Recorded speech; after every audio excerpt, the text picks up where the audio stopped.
What's good, everybody? It's your boy Adrian Nice. What's good? It's your boy Adrian Nice. It's your boy Adrian Nice. Adrian Nice. Welcome to another episode of Mouthin Out. Mouthin Out. You ain't fucking with the rest. You fucking with the best. Do you know what an elevator pitch is? Yes. Yes. Okay. You'd be surprised at people who don't. So what I'm going to do is I'm going to paint a picture. Okay. And so within this picture, within the scenario, what I want you to do is you're going to talk to the fans. You have 1 minute to talk to the fans, and I want you to pitch your show to them. Pitch why they should watch your show. Got it. Okay. So here's a scenario. Let's say we're at a big award show, like something as equivalent to like the Oscars or the Emmys or something like that. All eyes are on you. Okay. You have 1 minute. Everybody's glued to their TVs. You have 1 minute to talk to them why they should watch your show, Struggle Gourmet. All right. Struggle Gourmet. I mean, if you are like me and a lot of other people, like, you know the struggle meals. You know it's something that is nostalgic and you love it, like ramen or Easy Mac, because it's fast to make, brings you back to your childhood, and it tastes delicious. Okay, so we take that meal, right, and then we just blow it up to the most gourmet, bougie, elaborate version of that same meal. But it's not just me, although I am quite charismatic, so it would be quite a joy to watch me. It's me and a celebrity. It's an artist, a comedian, so has it been a minute? So you should definitely watch it because it's fun. You get to learn about food. You get to learn about the artist. It's very comical as well. It is. It's a good time. Watch it. Professional. Right now, I'm here with You don't sleep, man. Sleepy Road, Atlanta finest, man. in the building. What brings you out here today, bro? Man, really just got down fucking with Sud. Shit. I really supposed to be out here 2 days ago. My grandma just died, though. Oh, really? Damn, Yeah. I'm sorry to hear about that, man. Yeah. Sorry to hear about that, man. Dang, how has that kind of affected your music? Have you still been able to do music? Yeah. Before she just died 2 days ago from Corona. You feel me? Corona. So it was unexpected. But I was on some shit like I wanted to quit, you feel me? Cause my shit going good, but you gotta still understand.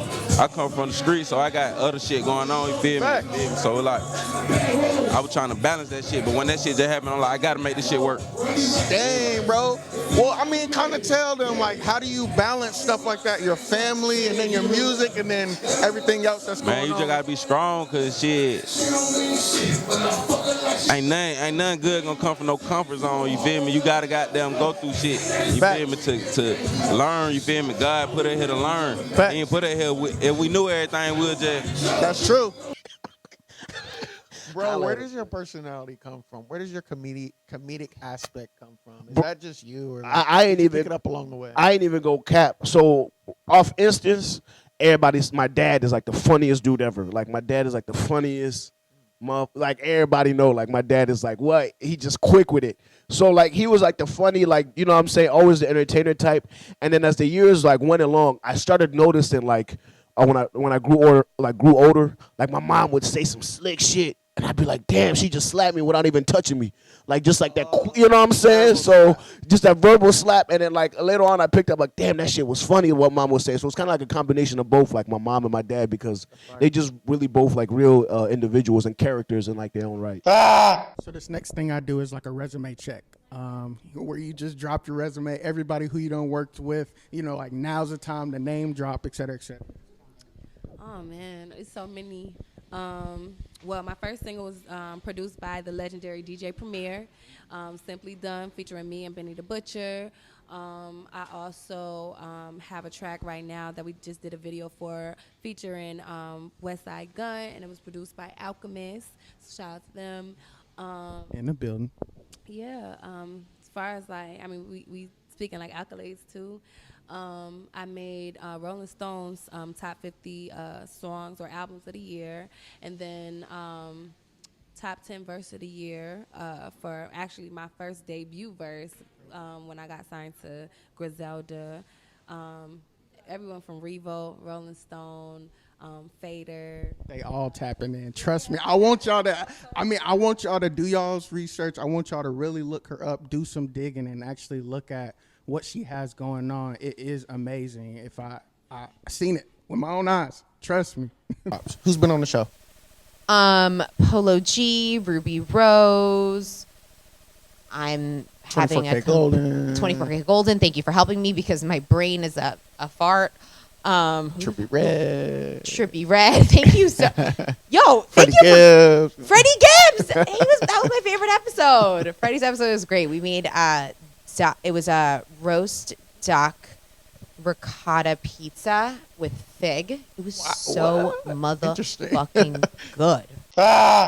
First, when you met the baby, were you trying to manage him then, or did that come later on? First time, my first real conversation with the baby had to do with sport too. He had booked them at the club. This is my first real conversation. Now we didn't really know each other. He knew of me, I knew of him. But I knew he was like the hottest nigga in the gang, hottest nigga in the Carolinas at the time, and he was traveling, moving with the big packs, and I knew how sport used to jug me. So I remember I asked him, I said, "Hey, bro, how much you got paid for this?" He was like, but he's just on the Baby Jesus run. He was like, "Man, shit, I'm doing this label on Sunday." I was like, "Hey, man, make them niggas pay you, bro." I think he told me, he said he ain't never did a free show since. Since you do have an agent and agency agent, and a lot of actors, hosts, people trying to break in the industry, they don't. Can you kind of just talk about, like, do you need an agent or the benefits of having one type, you know what I'm saying? So for hosting in particular, Mm-hmm. I had an agent for a while. The thing is first of all, no one's going to hustle harder than you are for you. That's a So fact. even with I'm Time to WME, which is literally the biggest agency in the world, and I say that only to say that although they're great and they get me a lot of shit, Struggle or May I got myself. Yeah. The show that I'm shooting right now, I got myself. Wow. What's great about them though, the reason I really wanted to have management is I don't want to negotiate contracts. I like people to like me. I don't want to be like, nah, my guy, I need more money. I don't want that. So, not to mention, I'm nowhere near as educated in that. Like, I don't know all of like the fine print. I don't want to read that. Just go talk to my manager. So that's Talk the to my thing. agent. They can be the bad guy. Yeah. So, but it's also important to remember, until you're like huge, like don't just sit back and wait for it to happen. You still gotta hustle. Go get you it. still gotta do your things. Do you feel like management is important? Yeah, if you got something to manage. It ain't important if you ain't got nothing to manage. A lot of people want managers and they not doing that. It ain't no point in having a manager. What you want a manager for? Do you think you can make it in the music industry without a manager or a manager? Yeah. I used to manage myself, and I was making money. So, yeah, I used to answer the phone different and everything. Yeah, but like, hey, what's going on? Different voices? Different voices and all that shit, bro. Hey, that's how you do it, though. We got the music video dropping. Play too much. Play Too Much. What's the follow-up for that? Is there plans after? To be honest with you, I have because I'm gonna come with the follow-up single before I drop, because I'm gonna do one more single and then drop the tape. 5 years in Africa. Yeah. Make sure y'all gonna cop that. It's gonna come out. Distance from Different. Yeah, you know what I'm saying? I Facts. know y'all can hear that. Yeah, I know y'all can, but 5 years in Africa. If I was rudely interrupted. What is that? That's a you said that's an album? Album EP. Facts. How many songs? It's gonna have at least. I'm going for, because I'm picking out of a lot. I'm going for 10 or 11, just to keep it concise. That's a whole album. Yeah, that's an album. Yeah. So, one of my other guests, he asked, like, what is the difference? What's the difference between an EP? What's the difference between an album? What's the difference between a mixtape? In your opinion, what's the difference between those things? A mixtape and an album and an EP. Yeah. Mixtape. You could pretty much like put a mixtape anywhere, right? Like nowadays, mixtape has kind of become an EP now. I feel like it's kind of what's an EP? So between like an EP, it's gonna be six songs or less. Anything above 6 or 7 songs is an album. Got you. So you know, making an album. So I'm making an album, but I still want to call it an EP. When did you start taking music seriously? I guess I would say around like 16. 16. Yeah, I was writing rhymes like probably at like 12 years old, but I was a little shy. And I knew that I wasn't nice yet, so I wanted to make sure that I was like at least a little bit nice. So I Polished up. studio, yeah. What got you into music?